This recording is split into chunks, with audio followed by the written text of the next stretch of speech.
just got back here to the station, and he said over and over, he kept repeating, "I did nothing wrong." And he doesn't know why he's talking to me behind glass, standing there in the prison, in jail. And when I asked him point blank, did you hire an officer or did you pay money to kill an officer? And he told me once again, no, and he just doesn't know why he's there, Lana. Okay, now HPD, as we just mentioned, says that they have evidence showing Mohammed paying that undercover officer money after he saw the staged photos of the dead officer.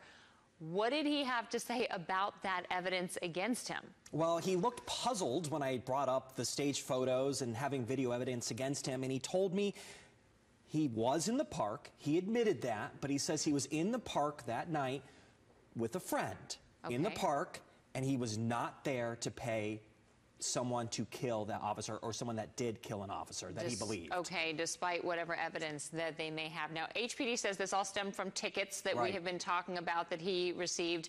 Did you ask him why he didn't just resolve the ticket issue? Well, I asked him, you know, we've been trying to find out exactly how many tickets he was cited. He said that there was numerous tickets, but he didn't have an exact number as far as how many he was handed.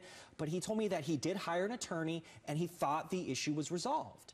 So he wasn't sure exactly why these allegations were coming against him, because he said that he thought he figured out his trouble with that specific officer. But he told me that after Hurricane Harvey, he got so many vehicles, flooded vehicles on his property, that he struggled to keep up. And then he had these tickets, and it was just mounting and mounting against him. But he claims that he hired an attorney and it was all squared away. Interesting. Now, it's always so interesting and gives us so much insight when we can talk to people who are in these situations.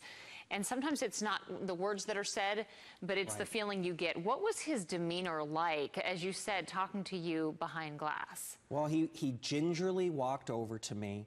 He spoke very softly to me, and he looked very frail. I asked him how he was doing, and he told me that he's scared. He hasn't had a single visitor. You know, family has come to see him, and he doesn't understand why he's there. But he definitely, you know, you can tell he's been impacted by this whole situation. But HPD says so is their officer. Absolutely. That was a target. And thankfully, a witness came forward, Chief Acevedo said, or else that officer, this could have a very different outcome. Yeah, very serious allegations. And as we said, a huge exclusive that we will continue to follow. Nick, thanks for the update.